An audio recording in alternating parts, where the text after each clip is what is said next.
UPSC civil services exam की तैयारी में एक फैसला ऐसा है जो सब कुछ बदल सकता है। लिटरली आपकी रैंक बना भी सकता है और बिगाड़ भी सकता है। जी हाँ, हम बात कर रहे हैं ऑप्शनल सब्जेक्ट चुनने की, और आज हम इसी पहेली को सुलझाने वाले हैं। तो सबसे पहले इस नंबर पर गौर कीजिए, 500। मेंस एग्जाम में आपका ऑप्शनल सब्जेक्ट पूरे 500 मार्क्स का होता है, और ये सिर्फ मार्क्स नहीं है, ये वो एक्स फैक्टर है जो आपकी फाइनल रैंक तय करता है। गेम चेंजर सही मायनों में।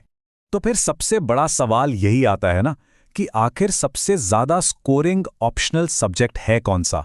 हर एस्पिरेंट यही जानना चाहता है। तो चलिए आज हम इसी सवाल की तह तक जाएंगे, वो भी डेटा और एनालिसिस के साथ। आज की हमारी चर्चा इन 5 हिस्सों में बटी होगी। पहला, ये रैंक का एक्स फैक्टर क्यों है। दूसरा, सक्सेस रेट्स का सच क्या है। तीसरा, कोई सब्जेक्ट स्कोरिंग बनता कैसे है। चौथा, यूपीएससी का लेवल प्लेइंग फील्ड। और आखिर में अपने लिए बेस्ट फिट कैसे चुने। चलिए शुरू करते हैं पहले पॉइंट से, आपकी रैंक का एक्स फैक्टर। आखिर क्यों ये 500 मार्क्स इतने ज्यादा मायने रखते हैं। इसकी सीधी सी वजह यह है कि यही वो जगह है जहां एक एस्पिरेंट अपनी एक्सपर्टीज, अपनी गहरी समझ दिखा सकता है। अगर आप टॉपर्स के स्कोर कार्ड्स को उठाकर देखें तो एक पैटर्न साफ नजर आएगा। ऑप्शनल में मिले एक्स्ट्रा मार्क्स वही अक्सर वो डिसाइसिव लीड दिलाते हैं जो किसी को आईएएस बनाती है। तो इस फैसले को हल्के में लेने की गलती बिल्कुल नहीं करनी है। ओके, तो अब आते हैं इस पूरी बातचीत के सबसे दिलचस्प हिस्से पर, वो हिस्सा जहां हम डेटा की बात करेंगे। तो चलिए जरा आंकड़ों पर नजर डालते हैं और देखते हैं कि कौन से सब्जेक्ट्स असल में बाकियों से बेहतर परफॉर्म कर रहे हैं। और यहां पर डेटा अक्सर हमारी बनी बनाई धारणाओं को तोड़ देता है। देखिए, एनिमल हस्बेंड्री और मेडिकल साइंस जैसे विषयों का सक्सेस रेट कितना ज्यादा है, लगभग 18%, 17% तक। ये तो ज्यादातर पॉपुलर सब्जेक्ट से कहीं आगे है। पर असली सवाल ये है, क्या सिर्फ इन परसेंटेजेस को देखकर फैसला ले लेना चाहिए।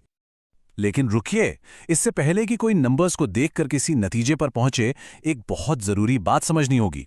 बात यह है कि ये आंकड़े ये पूरी कहानी नहीं बताते। और इस बात को समझने के लिए ये स्लाइड एकदम परफेक्ट है। एक तरफ है बोडो लिटरेचर, एक कैंडिडेट ने एग्जाम दिया और वो सिलेक्ट हो गया, यानी 100% सक्सेस रेट, वाह।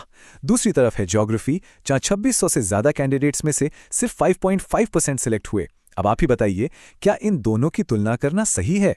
ये तो वही बात हुई सेब और संतरे की तुलना करना, मतलब सैंपल साइज कितना छोटा या बड़ा है, इससे पूरा खेल बदल जाता है। तो अगर सिर्फ सक्सेस रेट ही सब कुछ नहीं है, तो फिर वो कौन सी चीजें हैं जो किसी सब्जेक्ट को असल में स्कोरिंग बनाती हैं। चलिए अब इस पे फोकस करते हैं।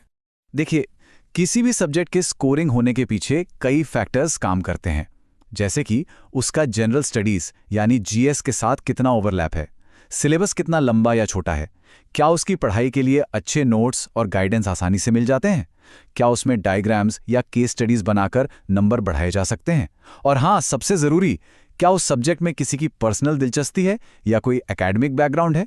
चलिए कुछ पॉपुलर ऑप्शनल्स को इन्हीं पैमानों पर तौल कर देखते हैं। जैसे पीएसआईआर, इसका जीएस पेपर 2 और एसए के साथ जबरदस्त ओवरलैप है। सोशियोलॉजी भी जीएस 1 और एसए में मदद करता है और सिलेबस भी ठीक ठाक है। वहीं एंथ्रोपोलॉजी का सिलेबस छोटा है और इसमें डायग्राम्स का स्कोप बहुत ज्यादा है, जो स्कोरिंग हो सकता है। और ज्योग्राफी, जिसका जीएस 1 और 3 के साथ तो अच्छा ओवरलैप है, लेकिन सिलेबस काफी बड़ा है। तो मतलब हर सब्जेक्ट की अपनी अपनी खासियतें और अपनी अपनी चुनौतियां हैं। अच्छा, अब मन में एक सवाल जरूर आ रहा होगा कि क्या यूपीएससी को यह नहीं पता कि कुछ सब्जेक्ट्स में नंबर लाना आसान है और कुछ में मुश्किल।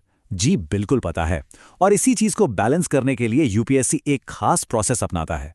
और ये कोई कही सुनी बात नहीं है। कार्मिक मंत्रालय ने खुद ये बताया है कि एक लेवल प्लेइंग फील्ड, मतलब सबको बराबर का मौका देने के लिए इंटर सब्जेक्ट मॉडरेशन किया जाता है, और इसी प्रोसेस का नाम है मॉडरेशन। अब ये मॉडरेशन है क्या, सीधे और सरल शब्दों में समझिए।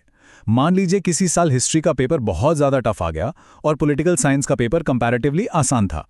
तो यूपीएससी क्या करेगा, वो मार्क्स को इस तरह से एडजस्ट करेगा या मॉडरेट करेगा ताकि सिर्फ पेपर के मुश्किल होने की वजह से हिस्ट्री वाले कैंडिडेट्स के साथ कोई नाइंसाफी ना हो। सिंपल। तो अब तक हमने डेटा देखा, फैक्टर्स समझे और मॉडरेशन के बारे में भी जाना। अब इन सबको मिलाकर सवाल ये है कि अपने लिए सबसे सही सब्जेक्ट चुनने की प्रैक्टिकल स्ट्रैटेजी क्या होनी चाहिए।